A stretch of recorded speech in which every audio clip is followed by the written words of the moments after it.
ټیم نه ورکوي و مور و پلار و مجلس ته 15 منټه ټیم نه ورکوي او د عالم و بیان ته یو 15 منټه ټیم نشي ورکوي لیکن آیا دی لس فلمان ټول شپه ورته ناست دي او ډرامو و فلمانو ته ټول شپه ناست دي هغه کده انګريز فلمان دي کده پښتو فلمان دي کده اردو فلمان دي کده پنجابیانو فلمان دي هغه ته ټول شپه ور کړی ده او دلته د عالم و خبرو ته چې د الله جل جلاله د قران خبره درته کوي او یا د محمد رسول الله صلی الله علیه و آله وسلم خوږه خبره راته کوي هغه ته بیا 15 منټه مر ټیم نه لرو هغه بیا باندې غمیږي د مور او پلار و مجلس ته 15 منټه ټیم نه لرو بیا د فیسبوک وخت را ختمېږي د فلمانو او د ډرامو او د لوڅ فلمانو یا دی وخت را ختمېږي دا رقم نن سبا نه د هغه انجونو سره وخت ستا چې کم انجونې ټیک ټاکرانی او نه د هغه الکوانو سره وخت ستا چې کم الکوان ټیک ټاکرانی او ټول شپه و دې ټیک ټاکرانو او دې موبایلانو و دې فیسبوک ته ناست دي ګوره نن سبا اکثر اوقات دا غټ تاوان مجم په دې انجونو باندې کړی دي انجونو کې فلمان زده کړی دي انجونو کې دا موبایلان زده کړی دي انجونو کې دا ټچ موبایلان زده کړی دي هغه دغه پلرو په وجه باندې زده کړی دي چې پلرونه تر 12 او تر 15 او تر 14 او تر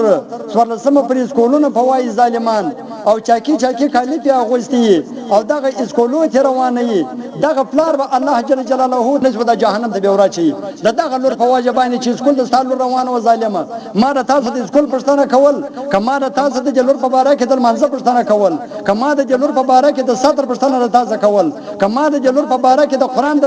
زده کولو پښتنه د تاسو کول کما د جلور په باره کې د تاسو د حیض او د نفاس او د منځ د مسایلو د کولو پښتنه د تاسو کول ظالمه تا پر اسکول باندې ټول شپه او ورځ دا قرار کړو او د حیض او د نفاس مسلې د دې نوې زده د منځ مسلې د دې نوې زده به ستري ټول شپه او ورځ دې کوله لہذا نو د دې په وجه باندې ظالمه جابر د جهنم ته ورول شواسه د خپلونه بالا تعالی و جهنم در شو کوي چې په انجونو باندې اسکولونه وایي او یا د انجونو اسکولونه خلاص کړي یا کالجان او دغه یونیورسيټیان په وایي دغه خپلونه به الله جل جلاله د جهنم سکروټ جوړي کو خدای کول ولې دومره ظلم د خپل بچانو سره کوي د لور د داده فاره ده ځکه د الله رسول فرمایي چې وینجونو ته دوه شان مور شایاست او شوزو ته دوه شان مور شایاست یو خط مور شایاست خط ډیر سخت نقصان دي د انجونو د فاره او یو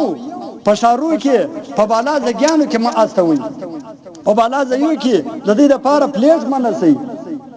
لہذا لاندې د مځکې چې کوم ځای مکاني دلته به استه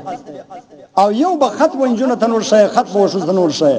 نن کدی موبایل زده کړی د خدا د پلار ظالم د وجه زده کړی دي چې کالج په وی نن کدی فلمان زده کړی دي ډانسونه زده کړی د پلار وجه ده چې پلار په کور کې ټي وي ورته یې شده پلار په کور کې غټ موبایل ورته یې شدي پلار په کور کې د سروز د فار ام پی 3 او ټي وي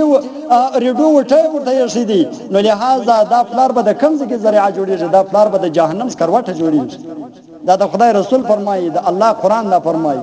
دا د لور حق دی دا د شذ حق دی چې مشرف هوکه دا د شذ حق دی د باندې رو بس به ستري هوکه خیر دا خو جلا مجلس الله تعالی دې مشټولو ته معافي وکړي نو ځکه که شذ په موبایلانو کې والکانو ته ګوري هم تر بد نظری سخت ګناه ده او که الکان په موبایلانو کې وشوزه ته ګوري هم تر بد نظری سخت ګناه ده دا د چا په یادي چې نن سبا اکثر مړو وخپل شوزو ته یا اکثر پلرو وخپل بچان او اولاد ولمسیانو ته غټ موبایلان یا غټ سکرینونه په کورو کې د دې د ټیم پاسې د فار یې شدي ظالمه خو تر دا چې ویو موبایل دی په کور کې وشزي او بچانو ته قران شول به تر وو او چې سحر او ماخستن ستاده کور څخه د قران د تلاوت اوازونه راپورته کیږي او کور د خیر او برکت کور وګرځيږي او د اتفاق او اتحاد کور وګرځيږي او د دین او د دین دوستۍ کور وګرځيږي خو نن چې تا وشزه او تو بچان په ژبه نه سره پوهېږي نو دا تباہي و بېدیني خو تا په خپل لاس سره په خپل کور کې شته او خپل کور ته راوړې ده چې هغه تباہي و بېدیني یا د غټ موبایل په ذریعه ده او یا د سکرین او د ټي وي او د کیبل او د نیټ په ذریعه باندې ده لہذا غټ موبایل یا ټي وي په کور کې شول ډیر سخت حرام او د بے حیايي شی دی د بے حیايي عمل دی او خصوصا په ټي وي یا وی سي آر کې خو بیا دا ډیره د بې شرمۍ او بې حیایي خبره ده چې په کور کې پلار او لونې یو ځای په یوه کمره کې ناست دي او په دا ټي وي کې دوی ټوله ډرامې و رقصونه پر یوه ځای باندې سره ګوري حتی چې بعضې اوقات په دې ټي وي کې یو داسې چینل داسې مناظر مخته راسي چې هغه جنسي خواهشات پکې راپاروي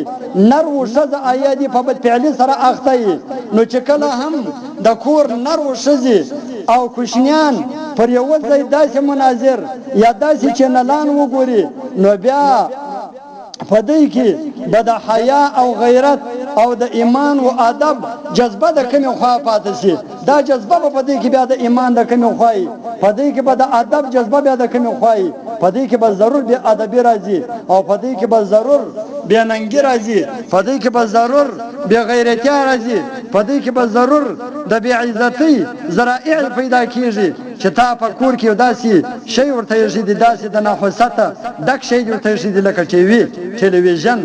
چې ټوله شپه تر 11 تر 2 بجې پورې ته یو هم ورته ناست او بچیان هم ورته ناست ماینه هم ورته ناسته لمسیان هم ورته ناست کم سے کم لږ حیا لږ غیرت لږ شرم پکار دی او مسلمان کې خو باید دغه شیان وایي چې یاره الله او د الله رسول زه د کوم شي بند کړم زما دې نو بیا ملا ماته سي زما دې بیا کفن تیار سي زما دې بیا د غسل اوبه تیار سي چې زه د الله جل جلاله د قرآن او د نبی علیه الصلاة والسلام د احادیثو او د فقه حنفي او د مذهب خلاف عمل بیا کوم دغه نه فرمانی بیا کوم نو تر دا خو قسم په خدای د انسان د غسل وبته تیار زی ولا بلا چې به تر دی تر دا د انسان کفن برابر چې قسم په خدای چې به تر دی خدا خبره بدلته انسان د خاص نشکاره کیږي چې کله انسان په قبر کې اکړسي په لحد کې اکړسي بیا ابد دي علماء خبره او ار چاته بیا فزین کې ورسي چې یاره د علماء او مشته غلط ویل کې آیا سیرات ویل